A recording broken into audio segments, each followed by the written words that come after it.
नमस्कार. श्री परमानंद स्वामी लिखित कृष्ण सखा माझा भाग 2 हे पुस्तक आपण वाचत आहोत. आज आपण कृष्णाच्या बाललीला या प्रकरणातील पुढचा भाग वाचायला घेतो आहोत. कृष्णाच्या बाललीलांचं वर्णन करण्यात आणि ते श्रवण करण्यात नारद आणि लक्ष्मी एवढे रंगून राहिले होते की त्या उभयतांना कृष्णरूपाशिवाय दुसरं काही दिसतच नव्हतं. परंतु खऱ्या अर्थाने श्रवणभक्ती करणारी लक्ष्मी तिच्या मनाच्या ठिकाणी मात्र सावध होती. मन आणि अंतःकरण याच्यामधील हा कृष्ण महात्म्याचा प्रवासच अधिक महत्त्वाचा होता. अंतरातील सर्व भाव विरघळवणारी ती प्रक्रिया एकदा का सुरू झाली की पूर्ततेस पावल्याशिवाय न थांबणारी होती. ती प्रक्रिया अखंड आणि वेगाने चालू राहण्यासाठी मनात साठून राहिलेल्या अनेक गोष्टी आणि विचार मोकळं होणं आवश्यक होतं. त्यासाठी मनाठाई मंथन होणं अत्यंत जरुरीचं असतं आणि असं मंथन होण्यासाठी संवाद घडणं आवश्यक असतं हे लक्ष्मी पूर्णपणे जाणून होती. तेव्हा असा संवाद नारदाशी व्हावा या हेतूने लक्ष्मीने मुद्दामहूनच नारदाशी बोलायला सुरुवात केली. हे सगुण कथाप्रेमी नारदा, कृष्णाच्या बाललीलांचं वर्णन तुझ्या मुखातून ऐकताना प्रत्यक्ष आपण गोकुळातच असल्याचा अनुभव मला येत आहे आणि त्याचा मला अतिशय आनंद होत आहे. तसं पाहिलं आणि म्हटलं तर कृष्णाचं बालपण हे बाह्यांगाने तरी एखाद्या सामान्य मुलासारखंच वाटतं. त्यातल्या त्यात तो कृष्ण नंदासारख्या छोट्याशा का होईना पण एका राजाच्या गृहात वावरत असल्याने त्याचा हट्टीपणा जरा जास्तच असणार एवढंच. बरं, नंद राजा असल्यामुळे त्याचे दासदासी म्हणा अगर इतर सामान्यजन म्हणा हे साहजिकच कृष्णाचे हट्ट तर सहन करणारच आणि ते सर्व हट्ट पुरवणारही. त्यावर आणखी ते कृष्णाचं कौतुक करून त्याचे सर्व कोड पुरवणार आणि त्याच्यावर लाडही करणार. तेव्हा या सर्व बाह्य परिस्थितीच्या अनुकूलतेमुळे कृष्णाचं बालपण इतर सामान्य लहान मुलांपेक्षा जरी वेगळं दिसत असलं तरी पुन्हा त्यामध्ये काहीतरी मूलभूतही फरक हा असणारच, नाही का? तेव्हा हे नारदा, तो फरक जाणून घेण्याची उत्सुकता मला लागून राहिली आहे. तरी कृपा करून त्यासंबंधी मला सांगणं करावं अशी माझी तुला प्रेमाची विनंती आहे. लक्ष्मीच्या बोलण्याचा नारदाला अत्यंत संतोष झाला. स्मितहास्यपूर्वक मान डोलावून नारदाने लक्ष्मीशी बोलण्यास आरंभ केला. हे श्रवणप्रिय लक्ष्मी, तुझं म्हणणं एका अर्थाने बरोबर आहे. कारण नारायणाचं अवतार चरित्र आणि सामान्य जीवांचं जीवन यात बाह्यांगानेही वेगळेपणा हा असणारच. तो फरक तसा नसेल तर मग सामान्य जीव आणि नारायण यात फरक तो काय राहिला असं तुला वाटणंही रास्त आहे. परंतु हे लक्ष्मी, एक गोष्ट तू पक्केपणाने लक्षात ठेव की सर्व जीव हे जसे या एका नारायणाचेच अंश आहेत तसंच नारायणही सगुण रूपे अवतार घेताना सामान्य देहधारी म्हणूनच प्रगट होतो. त्याचा देह हा सामान्यासारखाच असतो. हे लक्ष्मी, मुळात आधी एक गोष्ट नीट समजून घे आणि लक्षात ठेव की कृष्णाच्या बालरूपात इतर सामान्य बालकांपेक्षा काहीतरी वेगळेपण असायलाच हवं असं मुळीच नाही. किंबहुना असंही म्हणता येईल की त्या बाळकृष्णाच्या ठिकाणी असं काही बाह्यांगाचं वेगळेपण दिसत नव्हतं. हेच त्याचं खरं वेगळेपण असू शकेल. त्याचं बालपणातील वागणं, बोलणं इत्यादी सर्व अगदी इतर सामान्य बालकांप्रमाणेच होतं. हेच त्याचं असामान्यत्व होतं असंही दिसू शकेल. माझं असं बोलणं एखाद्या वेळेस तुला केवळ बौद्धिक किंवा तार्किक वाटेल, परंतु एक गोष्ट हजारेशाने नक्की पक्की आहे की या नारायणाचं मुद्दामहून असं बाह्यांगाच्या वेगळेपणाने प्रगट होणं हे अस्वाभाविक आणि म्हणूनच कृत्रिम झालं असतं. परंतु हा नारायण तर अगदी सहज स्वरूप आहे. त्याच्या ठिकाणी कोणत्याही प्रकारची कृत्रिमता मुळीच संभवतच नाही. त्यामुळे त्याच्या मूळ सहजतेने त्याचं प्रकट होणं हे स्वाभाविक आहे. तरीही कृष्णाच्या बालपणीतील चरित्रात इतरांपेक्षा काहीतरी वेगळेपण हे असणारच असं म्हणणं सुद्धा बरोबर आहे आणि ते तसं होतंही. परंतु ते केवळ बाह्यांगाचं नव्हतं तर त्या बाह्यांगाद्वारे प्रकटणाऱ्या त्याच्या वृत्तीचं होतं. बाळकृष्णाच्या ठिकाणी लहान मुलांसारखी निरागसता होती, परंतु बालिशपणा मात्र अजिबात नव्हता. सर्वसामान्य लहान मुलांच्या ठिकाणी सहजपणे असणारं अज्ञान कृष्णाच्या ठिकाणी दिसत नसे तर त्याच्या वागण्या बोलण्यातून एक प्रकारचा समंजसपणाच आढळत असे. त्याचबरोबर कृष्णाच्या ठिकाणी त्या लहान वयातही सर्वांविषयीचा आपलेपणा अगदी सहजपणे प्रतीत होत असे. सर्वांशी समभावाने वागणं हा तर त्याचा स्वभावच होता. त्याला सर्वजण म्हणजे अगदी सर्वजण नेहमीच आपल्याबरोबर हवे असत. मग ती यशोदामाई असो वा तात नंद असोत, त्याच्या राजवाड्यातील मंडळी असोत किंवा नगरातील सामान्य लोक असोत, स्त्रिया असोत वा पुरुष असोत, एवढंच काय, कृष्णापेक्षा वयाने लहान असोत किंवा मोठे असोत, कृष्णाला सर्वच जण नेहमी हवे हवेसे वाटत. कोणाबरोबरही वागण्यात, बोलण्यात किंवा खेळण्यातही तो विनासंकोच आणि अगदी मोकळेपणाने असे. स्वतःच्या मनाप्रमाणे वागण्याचा कृष्णाचा हट्ट आहे असं सकृतदर्शनी जरी दिसत असलं तरी कृष्णाच्या मनात मुळात सर्वांविषयी आत्यंतिक आपलेपणा आणि समभाव होता. त्यामुळे स्वतःच्या दैनंदिन जीवनात त्याला सर्वांचा सहभाग हवा असे. त्याचाच आग्रह तो सतत धरत असे आणि तो त्याचा आग्रहच सर्वांना नेहमीच मान्य होत नसे. यशोदेच्या ठिकाणी स्त्री सुलभ स्वभावानुसार थोडासा आपपर भाव हा होताच. नंदाचं मन जरी मोठं असलं तरी आपलं आणि दुसरं यात योग्य तो फरक करणं आवश्यक आहे असं त्यालाही अगदी प्रामाणिकपणे वाटत असे. बरं, इतर जनही संकोचाने म्हणा किंवा नंद यशोदेविषयीच्या आदराने म्हणा कृष्णाची जास्त जवळीक साधायला एखाद्या वेळेस तयार होत नसत. तेव्हा या सर्वांनाच कृष्णाचं आग्रहाचं बोलणं, वागणं हे हट्टीपणाचं वाटत असे आणि तसा दोषही ते त्याला उघडपणे किंवा पाठीमागे लावत असत. अर्थात याविषयी त्यांनाही दोष देणं हे बरोबर नाही, कारण त्यांची दृष्टी ही मुळातच मर्यादित असल्यामुळे संकुचित झालेली होती. त्यामुळे कृष्णाचं मोकळेपण आणि व्यापक दृष्टी एकतर त्यांच्या मनाला मानवत नसे किंवा त्यांच्या मनाच्या कमकुवतपणामुळे झेपत नसे. हे लक्ष्मी, कृष्णाचं त्या बालवयातही आणखीन एक स्वभाव वैशिष्ट्य होतं.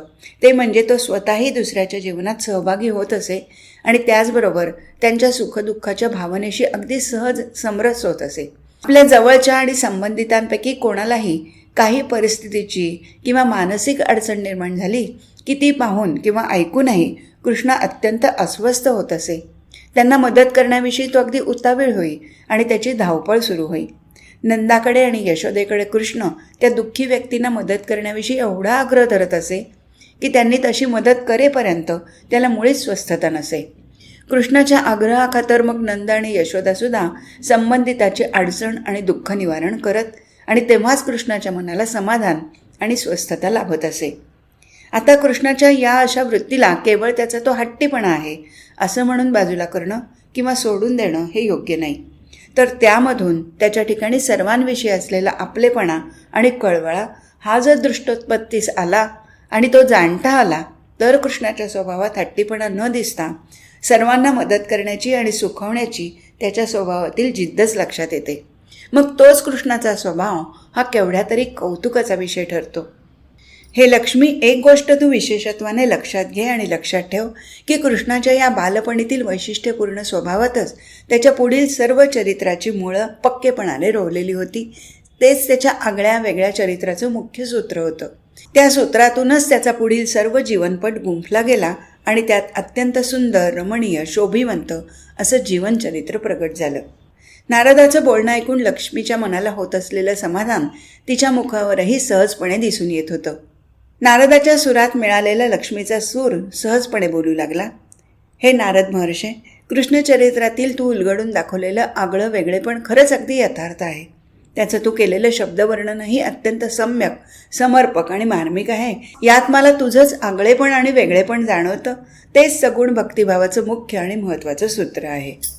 नारदा, तुझ्याशी झालेल्या संवादातून तू जी दृष्टी मला दिली आहेस त्या दृष्टीनेच आता माझ्याकडून सर्व कृष्णचरित्र ऐकणं घडेल आणि त्याच्याकडे त्याच भावाने पाहणं घडेल हे निश्चित. त्यामुळे कृष्णचरित्राचा पुढील भाग श्रवण करण्याची माझी उत्सुकता अगदी पराकोटीला जाऊन पोचली आहे. तरीही या माझ्या भावाची तू त्वरित पूर्ती करावीस अशी हे नारदा मी तुला प्रार्थना करते. यमुनाकाठचा गोपाळकृष्ण. लक्ष्मीचं योग्य आणि प्रतिक्रियात्मक बोलणं ऐकून नारदाला समाधान आणि संतोष झाला. लक्ष्मीची योग्य समज तर झाली आहेच, पण त्याहूनही महत्त्वाचं म्हणजे तिच्या ठिकाणी योग्य भाव निर्माण झाला आहे याचं नारदाला विशेष कौतुक आणि आनंद वाटला.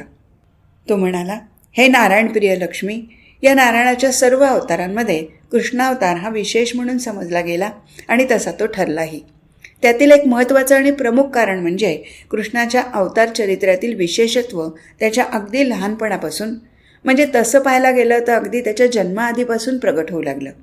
बाह्यांगाचं सर्वसामान्य जीवन सामान्य रीतीने जगत असतानाही तो कधी सामान्य असा दिसलाच नाही. त्याच्यातील असामान्यत्वाच्या रंगाच्या छटा अगदी सुरुवातीपासूनच आणि त्याही अगदी सहजपणे प्रगट होत असत. स्वतःच्या जीवनाच्या हेतूची आणि कार्याची जाणीव कृष्णाच्या ठिकाणी अगदी स्पष्टपणे होती आणि तीच जाणीव सातत्याने त्याच्या बोलण्यातून, वागण्यातून आणि प्रत्येक कृतीतून प्रगट होत असे. अर्थात सुरुवातीपासून बाह्यांगाने प्रकट होणाऱ्या त्याच्या अंतरंगातील रंगाच्या छटाच त्याच्या पुढील जीवनात हळूहळू पण निश्चितपणे स्पष्टतेने आणि विस्ताराने प्रगट झाल्या आणि ते रंग अधिकाधिक गडद आणि गहन होऊ लागले. हे लक्ष्मी, कृष्णाचं बालपण जे त्याच्या वागण्या बोलण्यातही दिसत नसे, ते बालपण काळाच्या ओघात बाह्यांगानेही वेगाने मागे सरत होतं.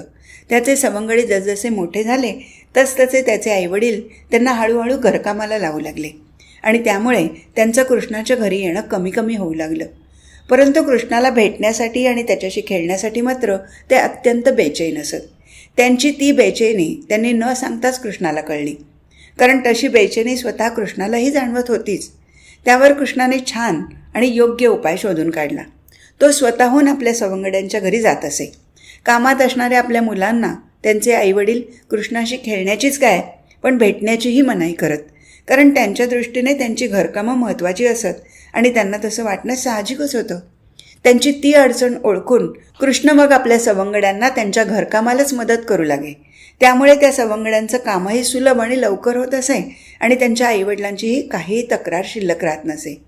कृष्णाच्या या वृत्तीने आणि कृतीने त्याचे सवंगडी अत्यंत खुश होत, कारण त्या निमित्ताने त्यांना कृष्णाचा सहवास मिळत असे, जो त्यांच्या अत्यंत आवडीचा होता. बरं, त्यांचं कामही लवकर संपत असल्यामुळे पुन्हा कृष्णाशी खेळण्यासाठी भरपूर मोकळा वेळ त्यांना मिळत असे तो असेच. त्यामुळे त्यांचाही कृष्णावरती जडलेला लोभ अधिकच वाढत राहिला. परंतु त्यांच्या आईवडिलांची प्रतिक्रिया मात्र अगदी सावध असे, कारण त्यांच्या दृष्टीने कृष्ण हा नंदराजाचा पुत्र होता. तेव्हा कृष्णाचं असं त्यांच्या घरी येणं आणि काम करणं नंदराजाला मान्य होईल की नाही याची त्यांना काळजी वाटत असे, कारण कुठल्याही परिस्थितीत नंदाची नाराजी ओढून घेणं त्यांना मुळीच मानवलं नसतं. त्यामुळे कृष्णाच्या अशी घरी येण्याला त्यांचा थोडासा विरोधच असे. प्रत्यक्ष उघडपणे जरी ते तसा प्रगट करत नसत, तरी त्यांच्या वागण्या बोलण्याच्या प्रतिक्रियेतून त्यांची नाराजी स्पष्टपणे प्रगट होत असे. कृष्णाला त्यांच्या घरी येण्यापासून परावृत्त करण्याकडेच त्यांचा कल असे. हे सर्व कृष्णाच्या लक्षात यायला मुळीच वेळ लागला नाही. त्याने तर हे लगेचच ओळखलं, परंतु तो नाउमेद झाला नाही. नाहीतरी त्याला त्याच्या सर्व सवंगड्यांच्या घरी एकाच वेळी जाणं शक्य होत नसेच. त्यामुळे इतर सवंगड्यांची ओढवून घेतलेली थोडीशी नाराजी आणि प्रेमाचा लटका का होईना पण आलेला राग कृष्णाला जाणवल्याशिवाय राहत नसे. कृष्णानेही या सर्व परिस्थितीचा विचार करून नीट अंदाज घेतला आणि त्यावरती एक नामी युक्ती शोधून काढली. कृष्णाने आपण आता लहान राहिलो नसून मोठे झालो आहोत अशी भूमिका घेतली आणि तसं तो आपल्या घरी बोलूही लागला. आपल्या सवंगड्यांनाही त्याने असं समजावून सांगितलं आणि त्यांनाही त्यांच्या घरी तीच भूमिका प्रगट करायला लावली. त्याच्या सवंगड्यांना कृष्ण आपल्याला तसं का करायला सांगत आहे हे आधी कळलंच नाही, परंतु कृष्णावरील प्रेमाने आणि श्रद्धेने ते तसं वागत राहिले. त्याचीच परिणिती म्हणून कृष्णाने एक दिवस आपल्या घरी नंद आणि यशोदेला सांगितलं की यापुढे घरच्या गायींना तो स्वतःच रानात चरायला घेऊन जाणार. साहजिकच नंद आणि यशोदा यांनी त्याच्या म्हणण्याला विरोध केला. मुळात एकतर नंदाच्या घरी नोकरचाकरांची कमतरता नसल्यामुळे कृष्णाला काहीही काम करण्याची आवश्यकताच नव्हती. दुसरं महत्त्वाचं कारण म्हणजे कृष्ण स्वतः जरी आपण आता मोठे झालो आहोत असं म्हणत असला तरी खरं तर वयाने अजूनही तसा लहानच होता.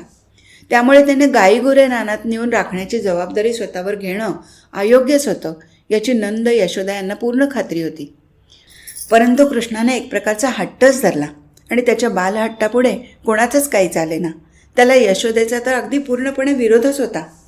नंदही अर्थात मनापासून तयार नव्हताच. कृष्णाच्या सूचनेची त्यालाही आधी गंमतच वाटली होती, परंतु त्याचबरोबर नंदाला कृष्णाच्या उत्साहाचं आणि स्वतःहून जबाबदारी घेण्याच्या वृत्तीचं मात्र कौतुकच वाटलं. त्यामुळे त्याने नाईलाजाने का होईना पण कृष्णाच्या म्हणण्याला मान्यता दिली. पण त्यासाठी नंदाने एक महत्त्वाची अट घातली की कृष्णाने गुरं राखण्याचं काम एकट्याने न करता आपल्याबरोबर त्याच्या मोठ्या बंधूला म्हणजे बलरामाला घ्यावं. तो केवळ वयानेच नव्हे तर समजुतीनेही मोठा असल्यामुळे कृष्णाची योग्य ती काळजी घ्यायला योग्य होता याची नंदाला पुरेपूर खात्री होती. बलरामाचा स्वभाव सरळ मार्गी आणि थोडासा गंभीरच होता. कृष्णासारखा स्वभावातील अवखळपणा त्याच्या ठिकाणी लहानपणीही नव्हता आणि आता तर कृष्णाचा अल्लडपणा आणि खट्याळपणा पाहून बलराम अधिकच गंभीर होत असे.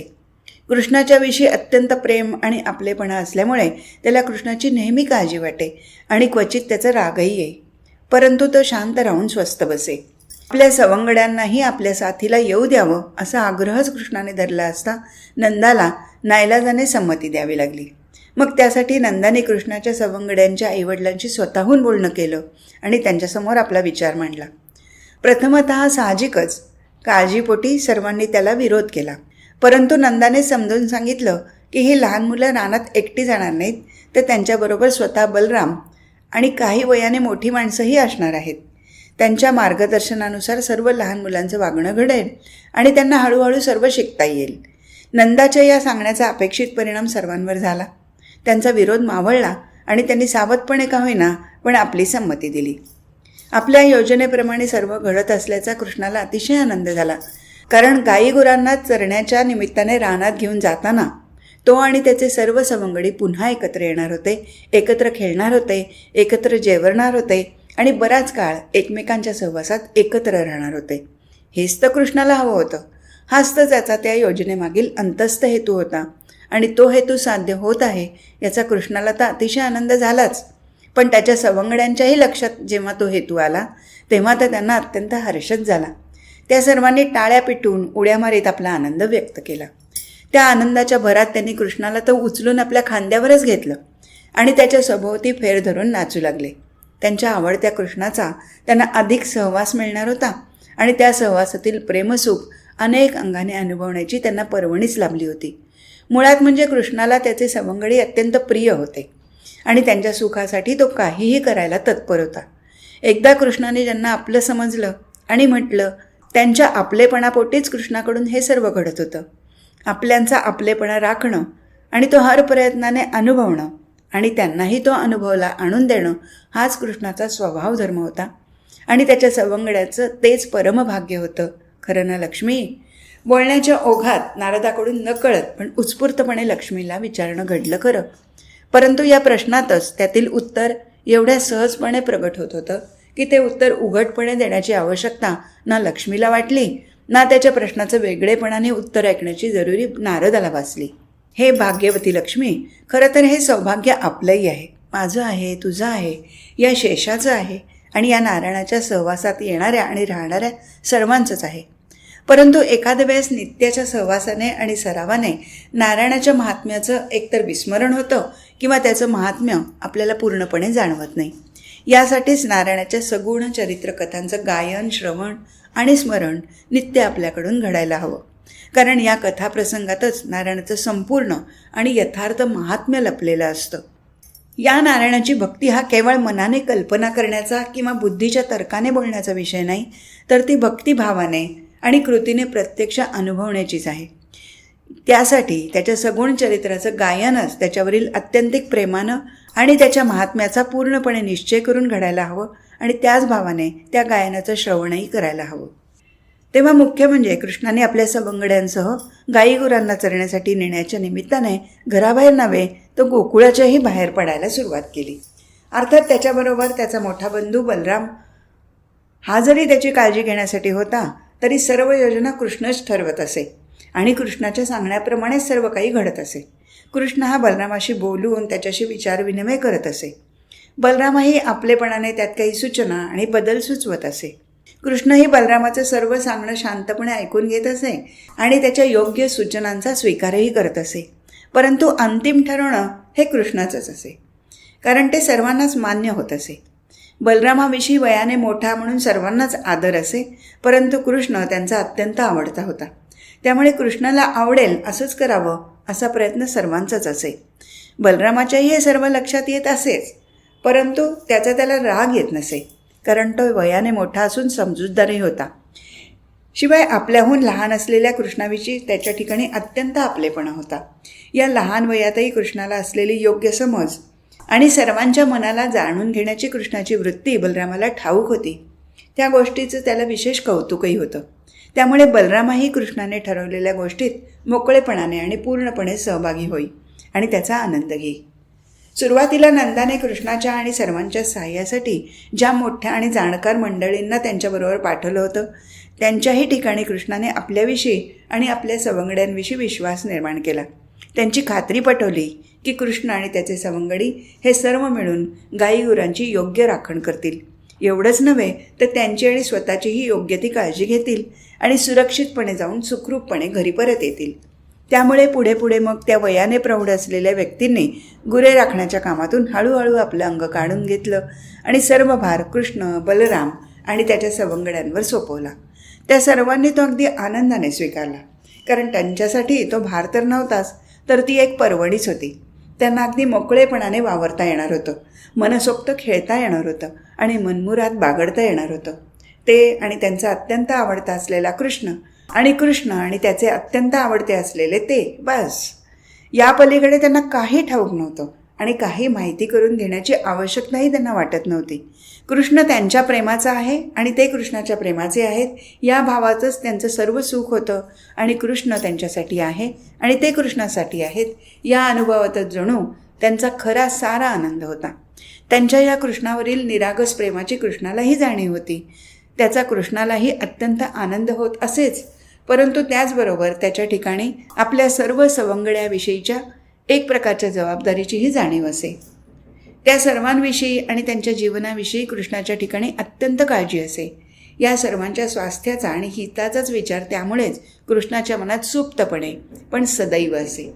भल्या पहाटे उठावं, लगबगीने आपले सर्व प्रातर्विधी उरकावेत, बरोबर आईने दिलेली शिदोरी घ्यावी, खांद्यावर कांबळं आणि हातात काठी धरावी, गोठ्यातील गुरांच्या दावणी सोडून त्यांना घराच्या अंगणाबाहेर काढावं आणि सर्वप्रथम कृष्णाच्या वाड्याचा रस्ता धरावा. हा त्या गोपसवंगड्यांचा नित्यक्रम अगदी सहजपणे झाला. त्यांच्या ठिकाणचा उत्साह पाहून त्यांच्या आईवडिलांनाही नवल वाटे. एवढे दिवस ज्यांना एवढे लवकर उठायचं माहीत नव्हतं आणि तसं लवकर उठवलेलं ज्यांना अजिबात मानवत नसे, त्या आपल्या मुलांना अगदी आवडीने लवकर उठून सर्व गोष्टी भराभर आणि उत्साहाने करताना पाहून त्यांच्या आईवडिलांना साहजिकच अचंबा वाटला. नव्याची नवलाई 9 दिवस, तर तेरड्याचे रंग 3 दिवस टिकतात, या न्यायाने आपल्या मुलांच्या या उत्साहाकडे त्यांचे आईवडील अगदी कौतुकाने तरीही जराशा सावधपणेच पाहत होते. परंतु त्या मुलांचा उत्साह ओसरला तर नाहीच, पण दिवसेंदिवस तो वाढतच राहिला. हे पाहून मात्र त्यांना आनंद झाला. उशिरा का होईना, पण आपल्या मुलांना समज आली आणि त्यांना त्यांच्या जबाबदारीची जाणीव झाली, याचं समाधान त्यांना जरूर वाटलं. पण ही सर्व जादू कशी आणि कोणामुळे झाली हे मात्र त्यांना उमगलंच नाही. ही जादू ज्याच्याकडून घडली तो जादूगार मात्र त्यांच्यासाठी अप्रगटच राहिला. परंतु त्या बाळगोपाळांना मात्र ही किमया ज्याच्यामुळे घडत आहे तो किमयागार केवळ ठाऊकच होता असं नव्हे, तर तो किमयागार आणि त्याची किमया हे दोन्ही त्यांना अत्यंत प्रिय होतं. त्या बाळगोपाळांच्या प्रेमाखातर मग अधिकाधिक लीला कृष्णाकडून प्रगट होऊ लागल्या. सुरुवातीला त्या बाळगोपाळांची साहजिकपणे एवढीच कल्पना होती की गाई गुरं चरायला नेण्याच्या निमित्ताने घरापासून दूर गोकुळाच्या बाहेर रानावनात जायचं, तिथे भरपूर खेळायचं आणि यथेच्छ मौज मजा करायची. त्यामुळे ते सर्वजण अगदी खुशीत होते. परंतु त्यांच्या या खुशीच्या कल्पनेला कृष्णाच्या सांगण्यामुळे तडास गेला. कृष्णाने सर्वांना अत्यंत स्पष्टपणे प्रथमच सांगितलं की आपल्या आईवडिलांनी आणि वडीलधाऱ्यांनी जो विश्वास आपल्यावर ठेवला आहे त्या विश्वासाला पात्र होऊन राहणं ही आपली सर्वात प्राथमिक जबाबदारी आहे. त्यासाठी आपली गुरं राखण्याची कामगिरी आपण अत्यंत प्रामाणिकपणे आणि व्यवस्थितपणे पार पाडलीच पाहिजे. त्यात कोणत्याही प्रकारे हयगय करणं हे अयोग्यच आहे. त्याहूनही महत्त्वाचं म्हणजे या गाई गुरांमुळेच सर्व गोकुळवासियांना मुबलक दूध दुभतं मिळतं, जे त्यांचं उपजीविकेचं महत्त्वाचं साधन आहे. एवढंच नव्हे तर त्यांच्यावर आपलं सर्व जीवनच अवलंबून आहे. तेव्हा त्या गाई गुरांची निगा राखणं आणि त्यांची योग्य काळजी घेणं हे तर आपलं कर्तव्य कर्मच आहे. परंतु त्याचबरोबर ही गाईगुरं जरी पशु असली तरीही त्यांच्या ठिकाणी जीव आहेच. ती मुकी असल्यामुळे जरी त्यांना बोलता येत नसलं तरी त्यांनाही सुखदुःखाच्या भावना आहेत, त्यांनाही वेदना आहेत, संवेदनाही आहेत. तेव्हा त्यांचीही सुखदुःख ओळखून आणि त्यांच्याही भावना जाणून घेऊन आपण त्यांना भूतदया दाखवली पाहिजे. या दृष्टीने त्यांच्याशी आपण आपलेपणाने वागलं पाहिजे. त्यांच्या शारीरिक कष्टांची जाण आपल्या ठिकाणी सदैव असायला हवी आणि आपल्याकडून त्यांना वृथा कष्ट होणं घडता कामा नये. लहान वासरं, बछडं यांची आपण अधिक दक्षतेने काळजी घेतली पाहिजे. त्यांच्यावर आपलं योग्य ते लक्ष हवंच, पण त्याचबरोबर त्यांची शेपटी पिरगाळून त्यांना धावाव्यास लावणं, त्यांच्या पाठीवर बसून त्यांना आपल्याला हवं तसं पळवणं, त्यांच्या अंगावर बारीक बारीक दगड मारून त्यांना दचकवणं इत्यादी प्रकारे त्या बिचाऱ्यांना शारीरिक त्रास देऊन स्वतः मात्र टाळ्या पिटवून हसून त्या सर्वाची मजा घेणं हे मात्र केवळ अयोग्यच नव्हे तर अत्यंत गैर आहे. दुसऱ्याच्या दुःखामुळे ज्याला सुख होतं तो मनुष्यच नव्हे तर दुसऱ्याचं दुःख जाणून ज्याच्या ठाई दया आणि कणव निर्माण होते, आणि जो दुसऱ्याचे कष्ट कमी करून दुःख दूर करतो तोच खरा मनुष्य होय. एवढंच नव्हे तर वेळप्रसंगी स्वतः दुःख सहन करूनही जो दुसऱ्याला सुखवतो त्याच्यासारखा दुसरा भला मनुष्य तर या जगात कुठेही नाही. म्हणूनच आपला खेळ होण्यासाठी दुसऱ्या जीवांना त्रास देणं हे अत्यंत चुकीचं आहे आणि अशांना माझी साथ कदापि मिळणार नाही. कृष्णाचं असं बोलणं ऐकून त्याचे सवंगडी ते बाळगोपाळ प्रथम चकितच झाले. कृष्णाचं सांगणं त्यांना तेवढंसं मानवलं नाही, पण थोडासा विचार केल्यावर त्यांना कृष्णाच्या बोलण्यातील अर्थ कळला आणि त्यातील भावनाही त्यांच्या लक्षात आली. कृष्णाचा विचार आणि सांगणं त्यांना पटलं, तसंच वागण्याचं त्यांनी ठरवलं. पण त्यांच्या दृष्टीने एकच मुद्दा अत्यंत महत्त्वाचा होता आणि तो म्हणजे तसं न वागल्यास त्यांना कृष्णाची साथ लाभणार नव्हती आणि कुठल्याही परिस्थितीत त्यांना ही गोष्ट मुळीच मानवणारी नव्हती. कृष्णाची साथ नाही तर कशातच काही अर्थ नाही. ही कृष्णावरील अत्यंतिक प्रेमामुळे निर्माण झालेली भावना एवढी पक्केपणाने त्यांच्या ठिकाणी होती की त्यासाठी काहीही सोडायला त्यांच्या मनाची तयारी अगदी सहज होती. कृष्णासाठी सर्व करणं आणि कृष्णाला प्रिय होऊन राहणं एवढा छोटासाच भाव त्यांच्या ठिकाणी होता आणि तोच कितीतरी मोठा होता. त्यामुळे कृष्णाच्या सांगण्याप्रमाणे तंतोतंत वागणं त्यांच्याकडून लगोलग आणि अगदी सहजपणे घडायला लागलं आणि त्याचा त्यांना अगदी मनापासून आनंदही व्हायला लागला. हे लक्ष्मी, कृष्णाने त्या बालगोपालांना आणखी एक गोष्ट अत्यंत आग्रहपूर्वक सांगितली की सर्व म्हणजे अगदी सर्व गाईगुरांची अत्यंत योग्य प्रकारे आणि सारखीच काळजी घेतली गेली पाहिजे. त्यात कोणत्याही प्रकारचा भेदभाव करता कामा नये. काही गुरं आता वयस्कर झालेली आहेत, त्यांच्या हालचालीही मंदावल्या आहेत, त्यांच्याकडून पूर्वीसारखं कामही होत नाही. तसंच काही गायी आता दूध देईन अशा झाल्या आहेत, त्या आता पुन्हा गाभणही राहू शकणार नाहीत. परंतु या गाईगुरांना आपल्याला आता उपयोग राहिलेला नाही, म्हणून त्यांना कोणत्याही प्रकारे दुय्यम वागणूक देणं योग्य नाही, तर ते अत्यंत चुकीचंच आहे. एवढी वर्ष त्यांनी अत्यंत कष्ट करून आपली सेवा केली, याचा विसर आपल्याला कदापि पडता कामा नये. त्यांनी केलेल्या कष्टाची जाणीव आपल्या ठिकाणी सदैव असायला हवी. त्या गाईगुरांच्या ठिकाणीही जीवच आहे जो आपल्या ठिकाणी आहे. तेव्हा त्यांच्याविषयी जीवदया ही आपणाठाई हवीच, कारण आपण मनुष्य आहोत याची जाणीव असावी. मग कृतज्ञता, दया हे तर मनुष्यठाईचे मूलभूत गुण आहेत याची आपल्या सर्वांना सदैव जाणीव असावी. माझ्या असं पाहण्यात आणि लक्षात आलं आहे की अशी गाईगुरं म्हातारी आणि निरुपयोगी झाली अशा दृष्टीने त्यांच्याकडे पाहिलं जातं. त्यांना वेळच्या वेळी आणि पुरेसा चारा पाणी दिलं जात नाही. ती जलद चालू किंवा धावू शकत नाहीत, म्हणून त्यांच्या पाठीवर काठ्याही मारल्या जातात. अशा तऱ्हेनं त्यांना वागवणं हे क्रूरपणाचं आणि अमानुषपणाचं आहे. आपण सामान्य साधे असलो तरी मनुष्य आहोत हे लक्षात ठेवावं आणि त्याच जाणीवेने आपलं वागणंही असावं. तेव्हा अशा दुर्बल आणि गलितगात्र झालेल्या गाईगुरांची जीही आपलीच आहेत अधिक काळजी घेणं घडलं पाहिजे. त्यांच्याविषयीची दया आणि आपलेपण आपल्या ठिकाणी सदैव जागा ठेवावा आणि त्यांना आवश्यक त्या सहानुभूतीने आपल्याकडून वागवणं घडावं. त्यांचंही जगणं सुखाचं आणि स्वास्थ्याचं असावं याची काळजी आपणच घेतली पाहिजे आणि त्यासाठी त्यांना सर्वतोपरी मदतही आपणच केली पाहिजे. कृष्णाचं हे सांगणं ऐकून त्या बाळगोपाळांची पहिली प्रतिक्रिया म्हणजे त्यांना अत्यंत नवल तर वाटलंच, पण त्याचबरोबर त्यांच्या मनाला थोडासा धक्काही बसला. गाईगुरांसारख्या जनावरांकडेही एक जीव म्हणून पाहण्याची ही कृष्णाची दृष्टी त्यांच्यासाठी तर नवीनच होती आणि जराशी कठीणही होती. कारण एवढी वर्ष त्यांच्या दृष्टीला ही गुरं केवळ एक जनावर म्हणून नगण्यच होती. त्यांच्याकडून आपल्याला हवी तशी कामं आपल्याला हव्या त्या प्रकारे करून घेणं आणि त्यांचा उपयोग संपला की एखाद्या निरुपयोगी वस्तूप्रमाणे त्यांना बाजूला सारून विसरून जाणं एवढंच त्यांना माहीत होतं. एवढंच ते करत होते, कारण ही दृष्टी त्यांना त्यांच्या आईवडिलांकडून जणू वारसा हक्कानेच प्राप्त झाली होती. परंतु कृष्णाविषयीचं प्रेम आणि त्याच्यावरील विश्वास यामुळे त्यांच्याकडून कृष्णाच्या सांगण्याचा अधिकाधिक विचार घडू लागला आणि तसतसं त्यांना कृष्णाचं सांगणंही पटू लागलं. त्याप्रमाणे जेव्हा त्यांच्याकडून प्रत्यक्ष वागणंही घडू लागलं तेव्हा तर त्यांना कृष्णाच्या सांगण्याची खात्रीच पटली. त्यांच्या बदललेल्या दृष्टीमुळे आणि बदललेल्या वागण्यामुळे त्यांचं त्यांनाच बरं वाटू लागलं. त्या गुरांविषयीची जीवदया त्यांच्या मनाठाईच निर्माण झाली. त्यामुळे त्यांचं असं माणुसकीचं वागणं त्यांच्याकडून अगदी सहजपणे घडू लागलं. त्याचं समाधान त्यांच्या मनाला तर झालंच, परंतु कृष्णाच्या मनालाही अत्यंत संतोष झाला. या सर्वाची परिणिती एवढीच झाली की कृष्ण त्या बालगोपाळांचा अधिकच आवडता झाला आणि त्यांचं मन कृष्णाठाईच जडून राहिलं. त्यामुळे साहजिकच ते कृष्णाच्या प्रेमाला अधिकाधिक पात्र होऊ लागले आणि कृष्णाचंही त्यांच्याविषयीचं प्रेम अधिकाधिक आणि सहजपणे प्रगट होऊ लागलं. आज इथेच थांबू. हरिओम तत्सत.